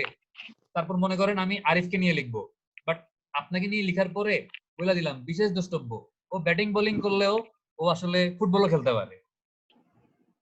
এটা হচ্ছে কি একটা একটা এন্ড নোট। আর ফুট নোট বলে একটা জিনিস আছে, কি আছে ফুট নোট মনে থাকবে? ফুটনোটও বাকি স্যার। একটা পুরা পেজ লিখার পরে পেজটার একেবারে নিচে দেখবেন একটা ফুটনোট থাকে, এই জায়গাটাতে একটা কিছু লেখা থাকে, এটাও ওই বিশেষ দ্রষ্টব্য টাইপেরই থাকে। বাট এই বিশেষ দ্রষ্টব্য যদি কোন একটা প্যারাগ্রাফের মাঝখানে ঢুকায় দেয় ওটা হচ্ছে কি এন্ড নোট।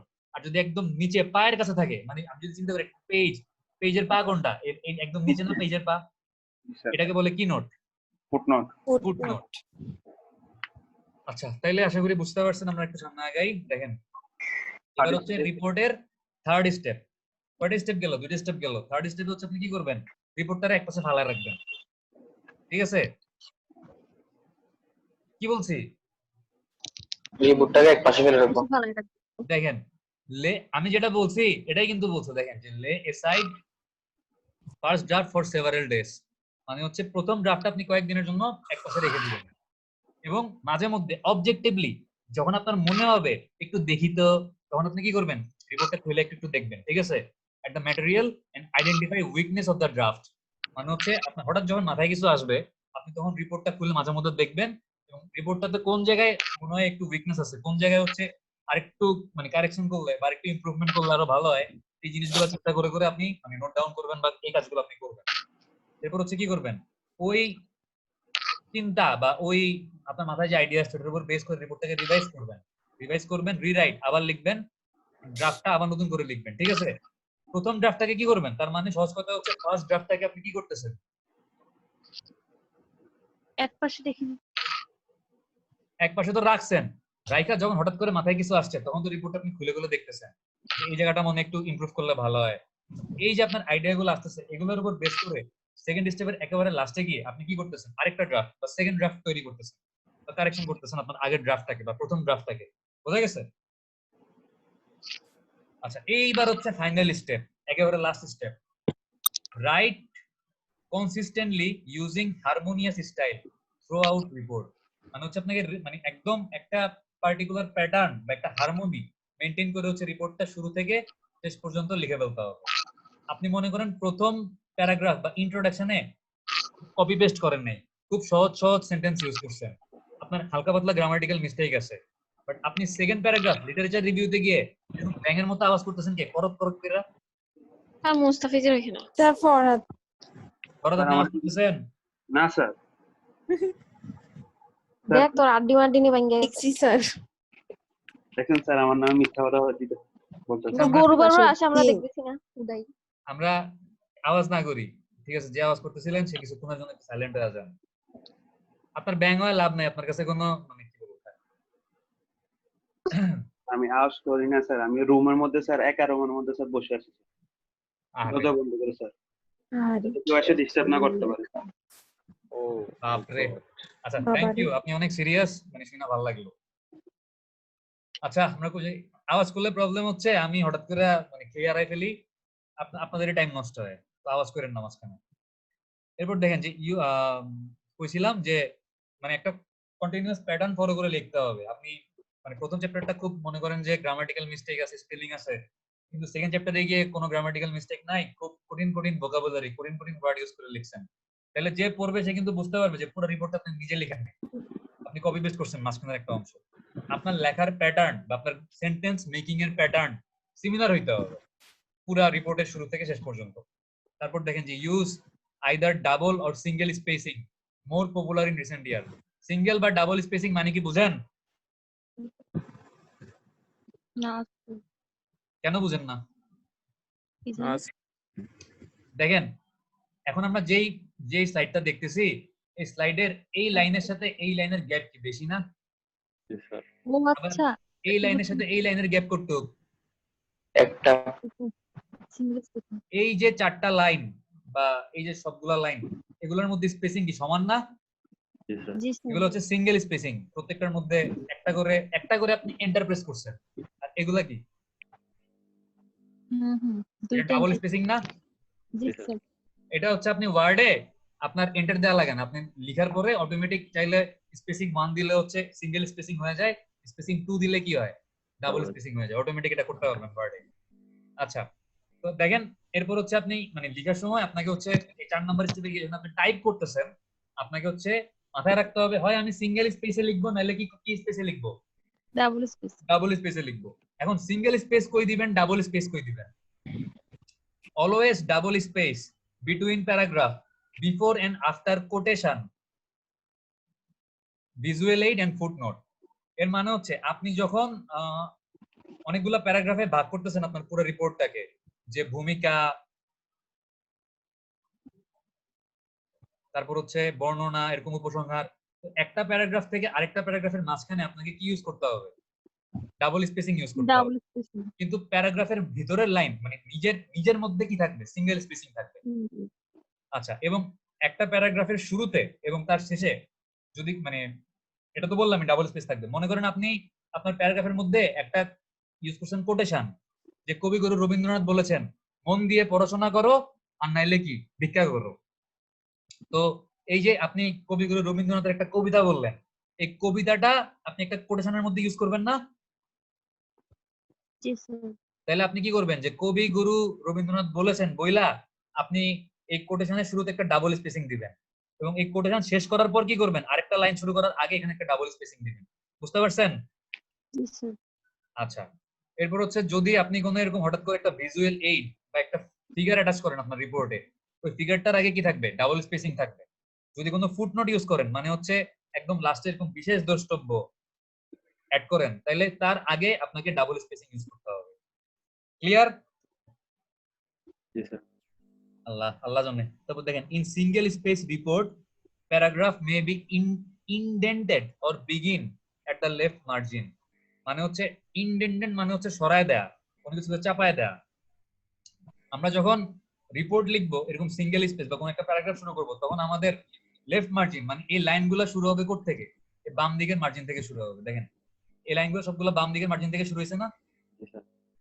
এটাই হচ্ছে কি লেফট মার্জিন থেকে শুরু হবে সবগুলো লাইন। মানে আপনি যদি জিনিসটা এভাবে চিন্তা করেন যে এই হচ্ছে আপনার একটা পেজ, আপনার মার্জিন হচ্ছে বা বর্ডার মনে করেন এতটুকু, আপনার লেখা স্টার্ট হবে কোথা থেকে? এখান থেকে শুরু হবে। ঠিক আছে? আচ্ছা, এবার দেখেন আর কি কি আছে যে ফাইনাল স্টেপে গিয়ে একটু খেয়াল করেন। Use single space for transmittal document quotation and example. কোটেশনের শুরুতে আমাকে কতটুকু স্পেসিং দিতে হবে? Double spacing. কিন্তু আপনি যে লিখবেন যে হয় পড়ালেখা করো নাইলে ভিক্ষা করো, এই দুইটা লাইনের মাঝখানে স্পেসিং করতে হবে সিঙ্গেল হবে। সিঙ্গেল হবে, মানে কোটেশনের ভিতরের লাইনগুলোর মধ্যে স্পেসিং হবে সিঙ্গেল। এন এক্সাম্পল যদি কোনো উদাহরণ দেন, উদাহরণগুলোর মধ্যে স্পেসিং হবে সিঙ্গেল। যদি কোনো লিস্ট অফ আইটেম বা কোনো ফুটনোট, মানে মেইন কথা হচ্ছে আপনার মেইন যে জিনিসটা ফুটনোট বা হচ্ছে এক্সাম্পল বা কোটেশন, এদের মধ্যে স্পেসিং হবে সিঙ্গেল। বাট এটা শুরু করার আগে এবং শেষ করার পরে স্পেসিং করতে হবে ডাবল। ঠিক আছে? এর টপ মার্জিন অফ 1.5 টু 2 ইঞ্চি, মানে হচ্ছে যদি এটা যদি একটা পেপার হয় এটার উপরে টপ মার্জিন কোনটা? এটা না? এটা কি টপ মার্জিন না? জি স্যার। এটা কি লেফট মার্জিন? এটা কি? Right margin. রাইট। আর এটা কি বটম মার্জিন? তাহলে এই টপ মার্জিনটা করতে হইতে পারে, বলা আছে যে 1.5 টু 2 ইঞ্চি একটা গাইডলাইন দেয়া আছে। তারপর each page in a report except cover and title fly। আচ্ছা, কভার তো বললাম যে কভার কোনটা, মেইন কভার। কভারের পরে কি আসছিল? ফ্রন্ট স্পিচ আসছিল না? জি স্যার। গল্পের বইয়ে দেখবেন যে মেইন কভার আর একটা সাব কভার, এই দুইটার মাঝখানে একটা কি থাকে? সাদা পেজ। এটারই বলে কি? Title fly. এটাকেই বলা হচ্ছে টাইটেল ফ্লাই, যে সাদা পেজটা থাকে। Should have a number. আচ্ছা, বলছে যে একটা রিপোর্টের এই কভার, টাইটেল ফ্লাই, তারপর হচ্ছে ফ্রন্ট স্পেস, মানে কভার রিলেটেড যে ব্যাপার স্যাপার গুলো আছে এগুলা বাদে বাকি পেজগুলোর পেজ নাম্বার দেওয়া লাগবে। ঠিক আছে?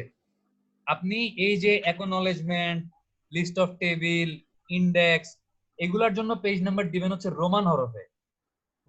ঠিক আছে?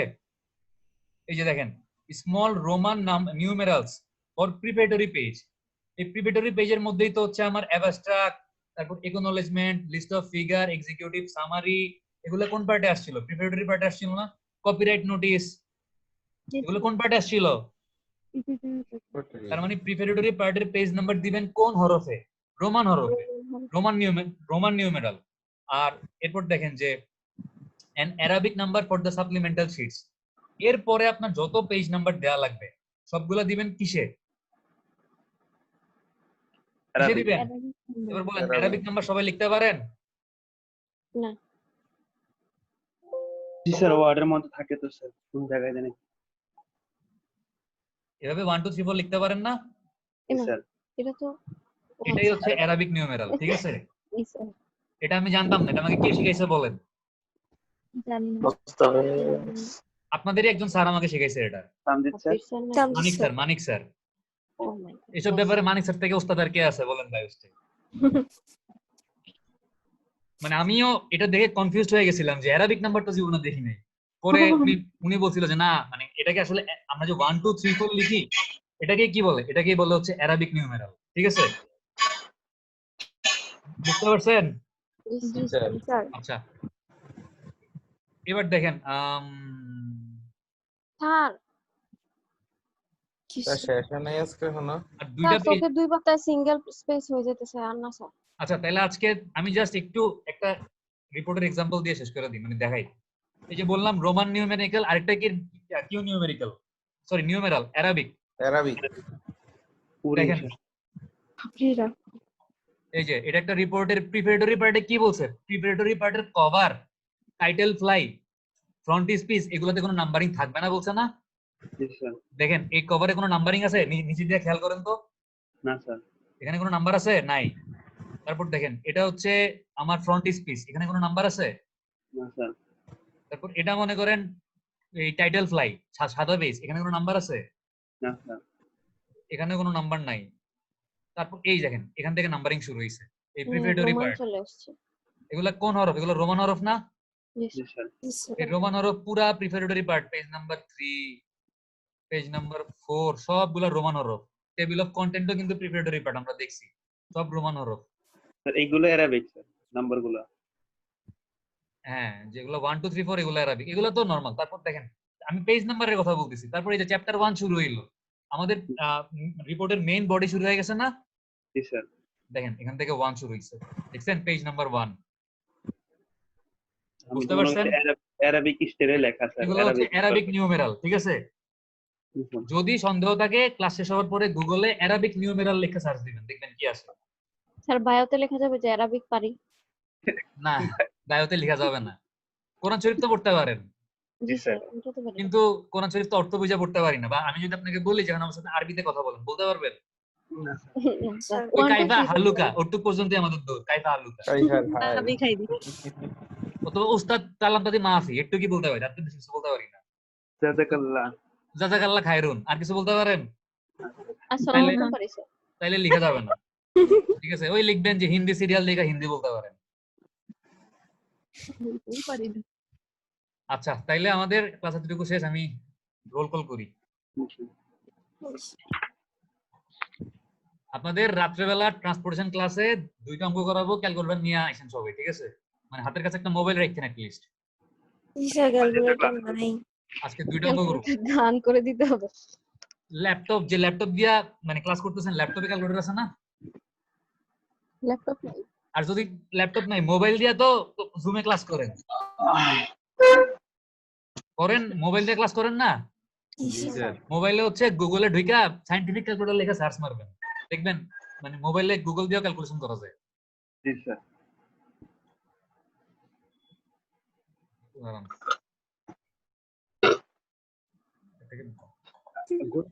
রাফির গুরুটা অনেক বড়। রে রাফি এটা করতে দেন বিশাল গুরু। রাফি নিজেদের ফলো করছে নাকি? আসিফ কি নিজের মতো ছবি দিছে আর রাফি কি ওর মতো ছবি দিছে? জি স্যার। রাফির আইডল। ব্রাহ্মা গুরু রাফিটা। রাফিটা বেশি আসে না সামনে। আচ্ছা, roll number 1 yes sir. 2 roll number 2 Arif Arif Kanika Arif নাই তো। আরিফ নাই। রোল নাম্বার 2 নাই 3 নাই? ঘুমিয়ে গেছে। কি আছে? কি আছে? 2 নাই 3 আছে? জি স্যার। 2 তো আছে। ও আচ্ছা 2 হচ্ছে কণিকা। 2 টু তো কে? কণিকা। দুজনের মধ্যে কে আছে কে নাই এটা কোন? কেউ কণিকা নাই। কণিকা আছে। স্যার ঘুমাই কোনটা গেছে। আছে? আরিফ নাই। কে আছে তারে বলেন, একটু গলা দিয়ে আওয়াজ করতে বলেন। বাইরে হয়ে গেছে স্যার। আই হ্যাঁ কণিকা চলে গেছে। দোনোটাই তো পারে। মনে প্রবলেম হচ্ছে। আরিফ কি ছিল? না স্যার, আরিফ ছিল না না। আরিফ ছিল না। আচ্ছা তাহলে মানে আরিফকে অ্যাটেন্ডেন্স দিলাম না, কণিকারে দিছি, ঠিক আছে? জি sir. Sir roll number 6 yes sir. তোর গলা এরকম মরা মরা কেন, ঘুম আসছে? রোল নাম্বার 9 না স্যার, জি স্যার। খেলতে যাবো তো ওই জন্য স্যার। বাবা, আপনিও কি খেলতে। শহীদের সাথে খেলতে যাবেন? না, short boundary sir. Short boundary. Roll number 10 ওরে বলেন আজকে ওরে P/2 দেওয়া হয়েছে, ঠিক আছে?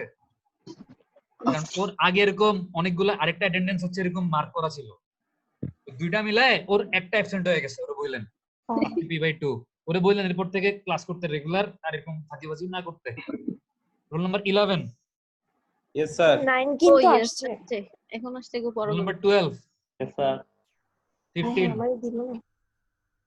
Roll number 15 yes sir 16 yes sir. Roll number 20। Yes sir. ঠিক আছে, রাত্রেবেলা ক্লাস করবো ইনশাআল্লাহ আমরা। আল্লাহ হাফেজ। আসসালামু আলাইকুম স্যার। আমি একটু রাফির গরুটা দেখে নি। জি স্যার ওর একটু কথা বলতে বলেন। রাফি একটু রাফি ব্যাপারে কিছু ডিটেইলস বলো।